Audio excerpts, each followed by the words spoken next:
So we'll go ahead and get started. We're happy to have Representative Ron Nate here this morning to present a couple of RSs. First RS is RS 28173. Representative Nate. Thank you, Mr. Chairman, members of the committee. I'm Ron Nate, representative from District 34, Seat B. I'm here to present RS 28173. And RS 28173 is a culmination of a story that goes back probably 3 or 4 years. I have a constituent in my district who was concerned about bond and levy elections, that the outcomes of the elections would happen, but what was advertised before and during the election process didn't seem to bear the same results once he got his tax assessment notice in the mail and found out that oftentimes his taxes were higher than he expected. So we went through a series of attempts at trying to reconcile the situation. The first was to create a bill that would require the detail of each and every bond and levy election to be on the tax notice. That turned out to be problematic for 2 reasons. One, tax notices would become unbearably large and impose extra costs on counties. And the second problem was that it came after the fact, that after the election happened, then you find out your taxes are higher. There was really no recourse. So we sat down, looked at it, talked with interested parties, and said, you know what, let's try and tackle this at the beginning of the process. If we have full and transparent disclosure on ballots for any bond election, then voters will really know what they're voting for. The issuing entity would have to disclose exactly what that costs. And so we crafted language working with the Secretary of State's office to get it as concise and precise as possible. We did not want to overburden ballots with a lot of extra language. And so in Code 34439, it requires the disclosure of the amount to be taxed based on the assessment, the amount of the bond, and doing a little division, finding the levy rate, and then disclosing how much per $100,000 of property this would affect the taxpayer. Requiring that particular sentence to be on the ballot gives perfect and clear information what voters are voting for.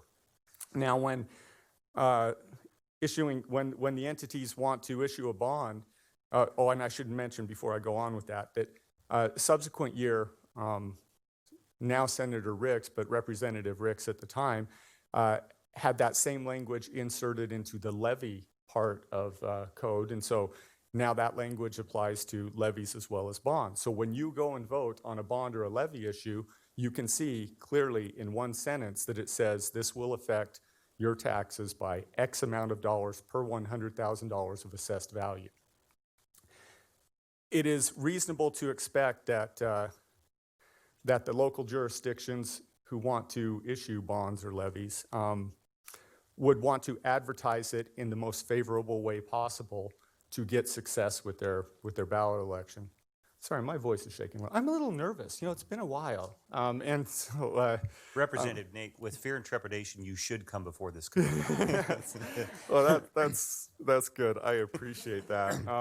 You know, for some reason, it's, you know, I think I'm nervous in committees because the weight of being a representative, I feel, is felt here the most. That I have parties that are interested in this legislation, and I'm also representing the state in effect, you know, potentially changing law for the whole state. So I apologize for that. No worries. But anyway, that language is in there now for bond and levy elections. The jurisdictions who want to issue bonds and levies absolutely advertise and explain how it will affect taxpayers, what it will be for, what the benefits of the bond or levy would be to taxpayers and to patrons in their districts. Oftentimes, there are other financial considerations within a district, like an expiring bond or levy, or changes in rates that might be offsetting, but they are not part of the ballot question in particular. What we've found happening over the last couple of years since this new language has been in place is that they are actually inserting more language on the ballot. They are essentially advertising that other levies or bonds might be expiring, and that's offsetting this. And so they're finishing off with a sentence that, while they include the sentence that's required, they finish off with a sentence that is a little less clear. It's conflating other issues into the ballot question to make it look like if you vote for this bond or levy, your taxes won't go up. What is not disclosed, though, is that if you vote no on this and it does fail, your taxes would have, in fact, gone down. And so that's being obscured by the extra language in there. Now, I am all for the jurisdictions advertising, having those discussions, presenting that to taxpayers and patrons, but not on the ballot. The ballot is not the place for the advertisement, for the persuasion. And so what this bill does is it limits the language to only the bond or the levy in question.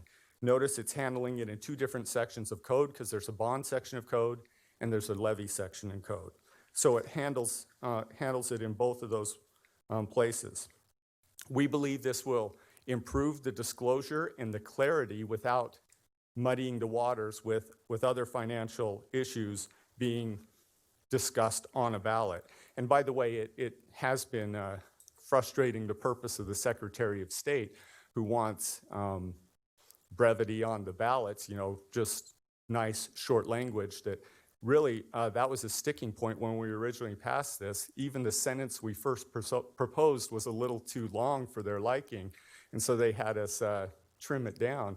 But then we find out that we look at ballots, and sure enough, that sentence is there, but then there's 80% more sentences, and it hasn't really had, it turned out to not really be an issue for putting on ballots, the length of it. But we'd like to go back to the short, clear statements. There's two other sections at the end of each of those, and you'll notice that another thing that's been happening is sometimes the language hasn't been put on there in full, sometimes it hasn't been put at all, and there's no consequence to that.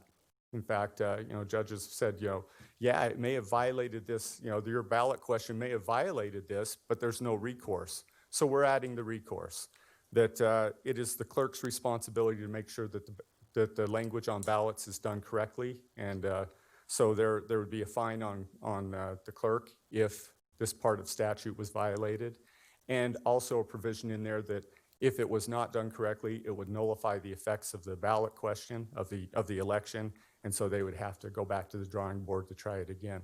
So that is RS 28173. It clarifies that only the question involved is placed on the ballot without superfluous information, and also provides consequences for not following this completely. Thank you. Thank you, Representative Nate. Are there questions for Representative Nate on the RS? Representative Monks. Thank you, Chairman, and Representative Nate, thank you for bringing this here. Logistically, I just have a question on how this would work.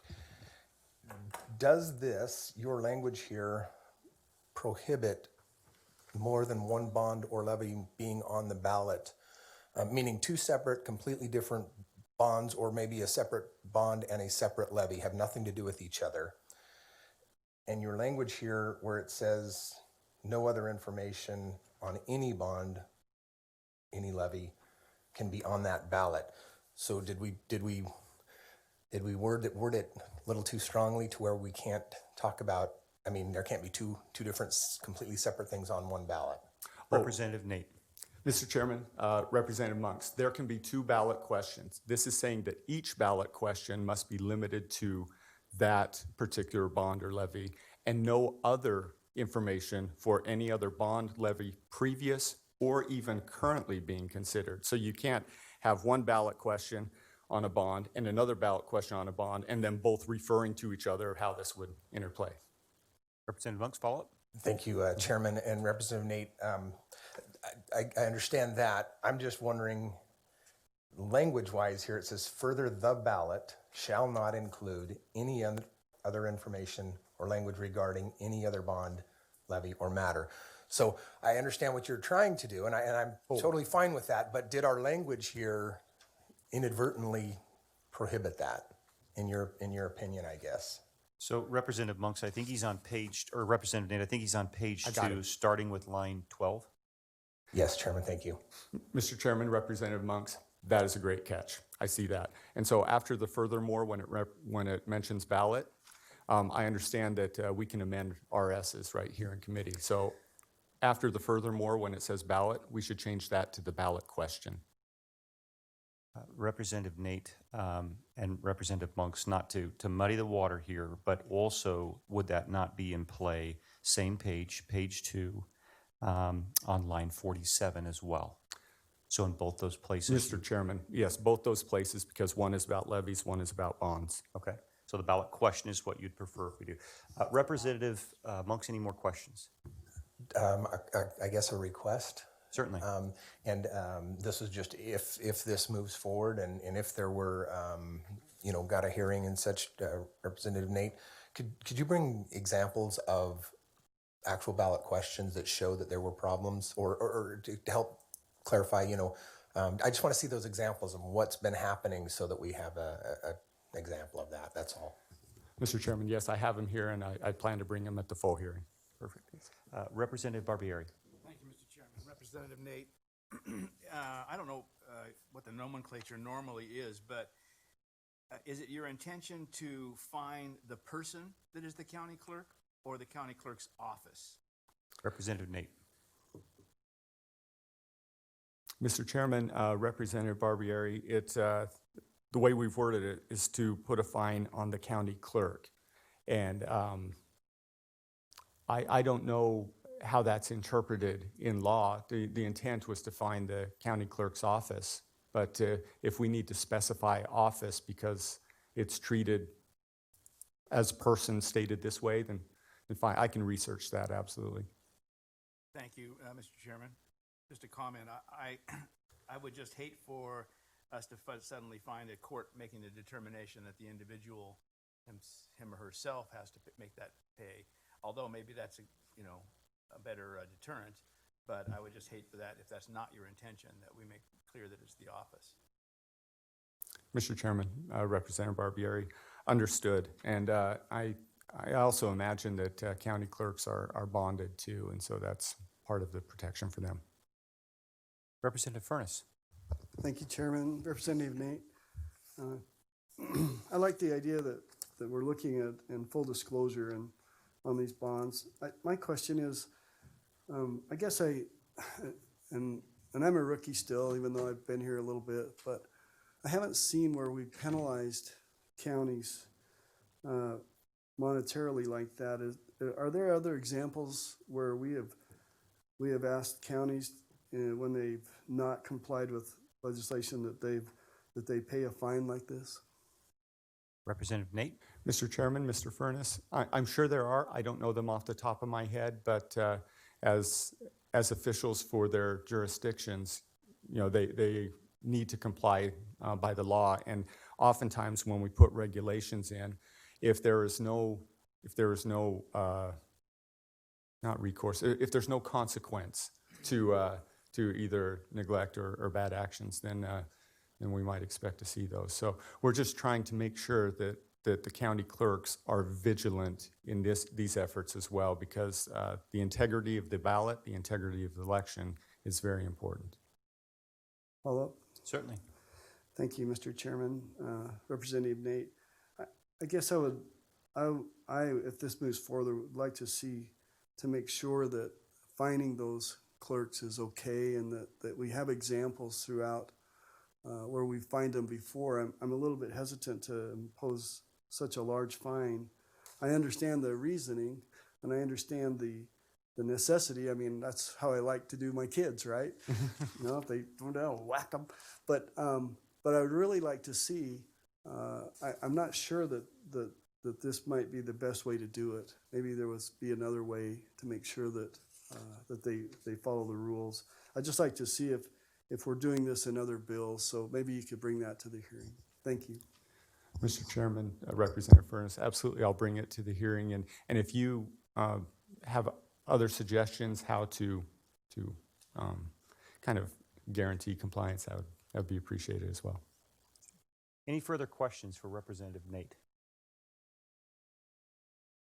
Hearing none, the RS is properly before the committee. Representative Scott. Thank you, Mr. Chairman. I'd like to make a motion that we introduce RS 28173 with the following changes. On page 2, line 12, add further, after the word furthermore, comma, the ballot question. So add the words the ballot question instead of the ballot. I guess the word question is what we're adding. And then on line 16, after the word clerk, change it to clerk's office. If that's acceptable to the sponsor. It is. Then on line 47, once again, add the word question after ballot. The ballot question shall not.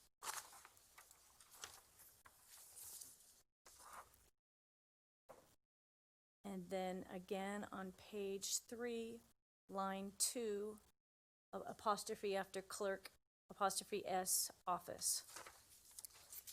Thank you, Representative Scott. The motion is to introduce to print RS 28173 with the following changes. On page 2, line 12, after the word ballot, insert the word question. On page 2, line 16, after the word clerk, we would make that clerk's office. On line 47, furthermore, the ballot question would be inserted there again, and then also the change on page 3, line 2, clerk's office. Is there discussion on that motion? Representative Furness. Thank you, Mr. Chairman. Just a quick comment. And I'm not the attorney in the room. Maybe Representative Scott could answer this, but should it be the office of the clerk rather than the clerk's office? Does it matter? Representative Furness, if Representative Scott, would you like to yield to that question? I will yield to that question. Thank you for it. And be careful not to say whack your kids and when you're talking. But it could be, for me, it could be either way. I don't like to make snap decisions on legal questions, but I think either way is appropriate. Yeah, the intent is clear. So, good question. Any further discussion on the motion? Hearing none, all in favor signify by saying aye. Aye. Opposed, nay. The motion is carried and it will be introduced.